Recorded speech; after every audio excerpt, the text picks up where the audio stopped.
It is March 19, 2008. My name is Don Linky. We're here on the campus of Rutgers University in New Brunswick at the Eagleton Institute of Politics. This is another in the series of video interviews for the Brendan T. Byrne archive of the Rutgers program on the governor. This afternoon we'll be continuing our discussion with Betty Wilson, Chairman of the Pinelands Commission and former Assistant and Deputy and Acting Commissioner of the New Jersey Department of Environmental Protection and a former Assemblywoman in the New Jersey General Assembly. Betty, we wanted to continue our discussion after our first session and talk a little bit more about the history in New Jersey, particularly and perhaps nationally, of women in politics. You were one of the pioneers and have your bruises to show for it in breaking into this almost exclusively men's club. But start with some general recollections of women in politics. We've heard, I think, in the first session how you personally got involved, but what are some broader thoughts after all these years? Well, and it is a lot of years. It's 35 years ago that we're talking about, and things were very, very different then. And I think in many ways, many of us didn't know how difficult it was, and didn't know how difficult it was going to be to break through. We just wanted to be where things were happening. And when I ran, it was growing out of the anti-war, the civil rights, and then the anti-war activity. It was the ferment of the 60s and people discovering that there were perhaps other opportunities they wanted to find for themselves. And I ran for local office, and lots of, that's where lots of us got our start, running for local office and getting active in local politics and figuring out how the system worked, because many of us hadn't grown up with it, and so we needed to come to. And when I say us, many of us, I'm talking about, I think, what women in general at that time were experiencing. And I ran for local office and was elected, and that was a surprise, I think, to all concerned, including myself, and then decided to run for state office. To a large extent, it was really just kind of searching around and looking for a path to be more of a force in the world around ourselves. That's how I felt about it. Any anecdotes about those early days in terms of remarks by the male establishment as you tried to make your path into politics? Well, I think about a recent remark that was made when Hillary Clinton was campaigning, and a man yelled from the audience, "Go iron my shirt." And there were lots of moments of "go iron my shirt." Women there was an article written about me in the Daily News in New York, and the headline was, "She traded her broom for a whip," because when I was in the Assembly, I was the majority whip. And it was that sort of thing. Women weren't, this was not, political activity, and running for public office was not seen as a proper or appropriate role for women. And so things like that would be said. And, you just kind of had to take it. You couldn't make an issue about everything. If you made an issue about everything, that's all you would do, is make an issue about all this stuff. But it certainly was ever present. When I was elected to the State Assembly, there was no ladies' room for women legislators. And we said something about it, and we asked if something could be done about that, and then that was made a joke. I made a few remarks myself. I remember at one point saying something about the boys' club. I can't remember exactly. So it was you had to come back with your own tart remarks, or your own as a way of entering into the discussion and demonstrating that you were not going to be allow yourself to be denigrated in that way. Of course, we're here at the Eagleton Institute of Politics, which also houses the Center for the American Woman and Politics. One of the annual functions of the center is to compile statistics on women in government and politics across the country. And for many years, New Jersey has ranked relatively low in terms of female participation, particularly in elected offices. Is there anything that makes New Jersey different, or is it just simply a statistical quirk that we haven't really had as high a percentage of women in politics as other states? I can only guess at that, but certainly the county political structure has been controlled predominantly by men. When I was nominated for the assembly seat, it was in a district that was a Republican district. I was a Democrat, and we were not expected to win. And so it was sort of throwing a bone to the women and liberals and the group of people who were making some noise at the county at that time. And but I was told frankly afterward that well, you were not expected to win, you weren't supposed to win, and but we were able to defy those odds. And but I think it was the county structure with the control in the hands of a very tight group of men, white men, and it was very hard for women to break in. And another thing is that women typically had not had the money. They didn't have the wherewithal to contribute, which is, you know, money is part of the currency of politics. And if you don't have money to contribute, then you just don't rank up there with the people who are considered worthy of note. To what extent, if any, is New Jersey's relative position also a product, perhaps, of ethnic and religious makeup? Till relatively recently, for example, we've had a history of strong Italian and Irish political control, particularly in northern New Jersey and in more developed areas. That's obviously now changing with the growth of minority populations, particularly African Americans and Hispanics and Asians in New Jersey. But we did, for many, many years, have a political establishment, particularly through the Byrne years, of Irish Italians being political bosses with strong family, male-dominated family traditions. Do you think that might have something to do with it, and also the Catholic heritage? Well, I think all of that is very much at play, and was very much at play, and continues to some extent to maintain the status quo in the family, to maintain the status quo in the church. The political structure just being another leg on that stool, it makes sense to me. I can't say that I've studied it or that I've spent a lot of time thinking about it, but it certainly makes sense to me. Perhaps a bit after you made your start in politics, the feminist movement became very strong and pushed for the idea that women could do everything, could have the family, could have professional careers. Since that time, we've had somewhat of a retrenchment, I think, in that view, that it's not very easy for women to have it all, and that perhaps choosing one way or the other makes better sense for, I guess, the happy life. How do you feel looking back on it? Is it something that is just too difficult to balance between family and professional and or political career? Well, it is very difficult, and a political career, a professional career, does take its toll on a traditional family structure.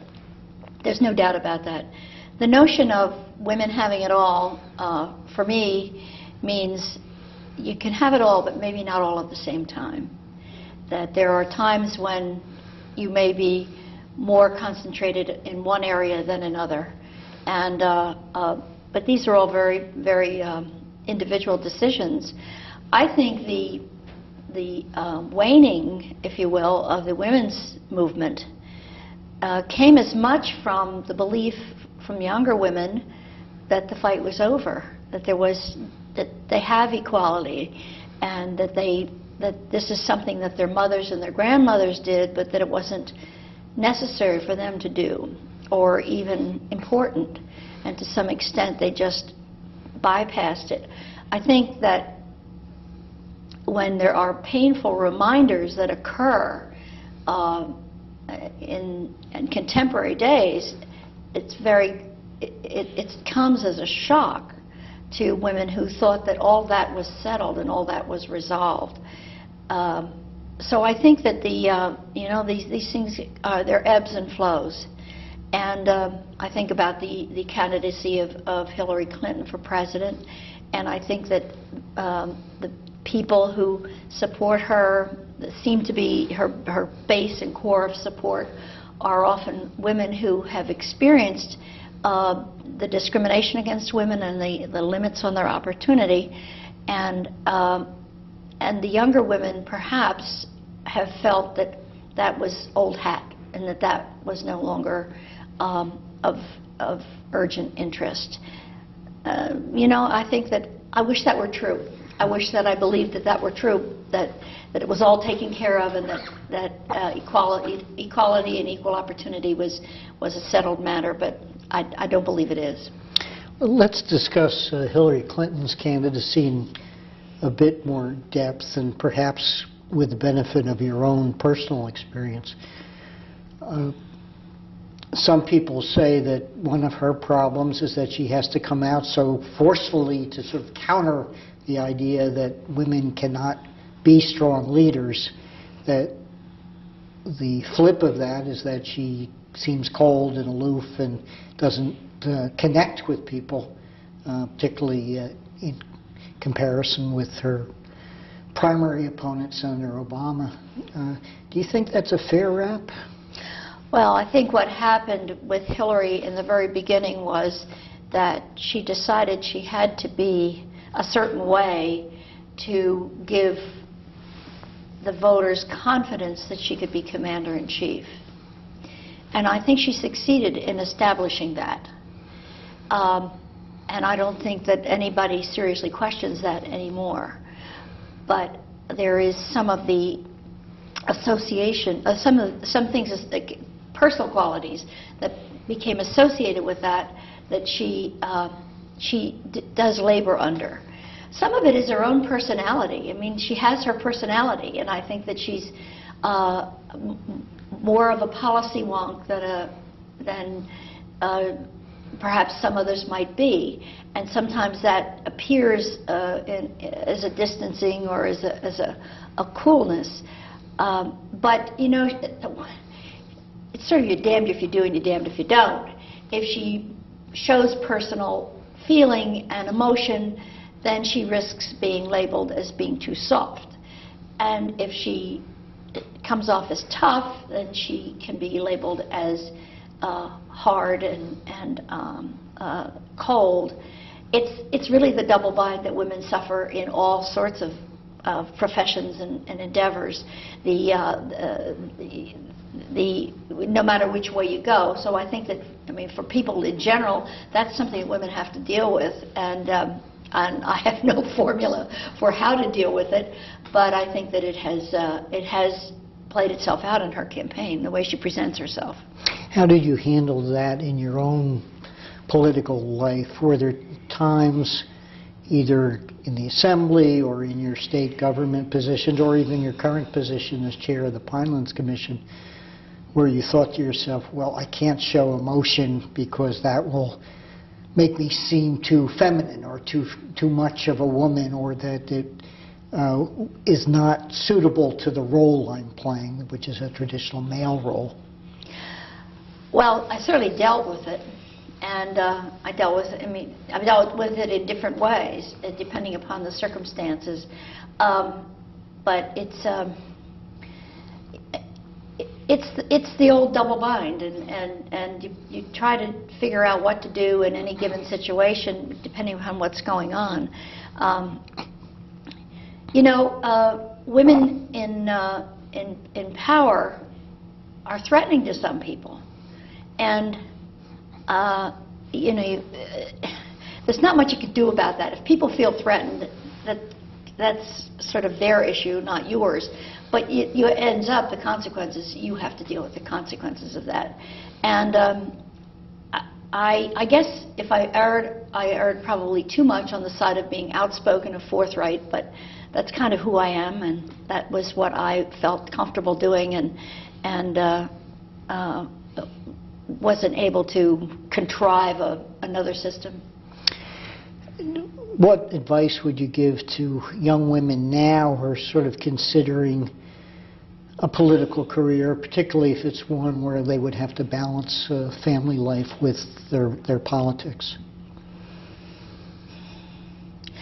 Well, you have to have help at home if you have children, whether that's a grandmother or a really supportive spouse. You do need help at home. I guess that's the thing I would advocate for anybody entering a political career now who has children. It's something I didn't have, and I think that my family felt the consequences of that. So that would be my advice. Over the years, who are the women who you see as the true mentors or role models that you carved out for your own career? Well, Anne Klein was certainly the person I knew the best, and who was, she lived in New Jersey, she lived in a neighboring county, and was an assemblywoman from that area. So she was, I would say, the person I went to. I would ask her for advice, and whose counsel I always valued. Going back to the Byrne years, how did he do in terms of appointing women and advancing women's issues? Well, he had a terrific record, and it was groundbreaking. It truly was. He, I keep repeating this, but it was 35 years ago, and things were very different. And for one thing, he came and supported my candidacy, came into Union County, supported my candidacy, campaigned with me, and did everything he could to help me get elected. And over the expectations, or against the expectations of the county party leadership. And then when I was elected, he was the engineer behind my becoming a majority whip, and I knew that. And because he believed that women should be in positions of leadership and should be given these opportunities, and he demonstrated it in his appointments as cabinet officers, sub-cabinet officers, all the way through. He was he had a really groundbreaking record. At that time, in the 70s, we probably had more women in. I think we had more women in the legislature than had ever been before, and more than were subsequently represented in the legislature until more recently. So there was a lot of ferment. There was a lot going on, and there were women who were actually, really trying to reach for these opportunities that perhaps had not done so before. But he was very supportive of women, and women on his staff, not just cabinet positions but sub-cabinet positions. And when I went to the Department of Environmental Protection, I was a deputy commissioner, and he did create opportunities, and those opportunities paved the way for many of us to go on to other things. Looking back from the perspective of today, are you pleased disappointed or have no opinion about the progress of women in government and politics in New Jersey from the Byrne years till today? Well, I always have an opinion, so so of course I have an opinion. Right now, women have the best representation in the state legislature that we've ever had, and that is very, very encouraging. And I think that's a factor of the changing demographics, as you pointed out before. It's also a factor of women having better jobs, so they have more money, so they're able to contribute money and get the recognition. The Center for the American Woman in Politics has done a wonderful job in terms of providing women with the tools that they need to know how to put together a campaign and know how to run for office. And so I think that all of those things have combined to create a great deal more opportunity, and I think that's good news for the people of the state. Anything else you'd like to add? No. Thank you. Thank you.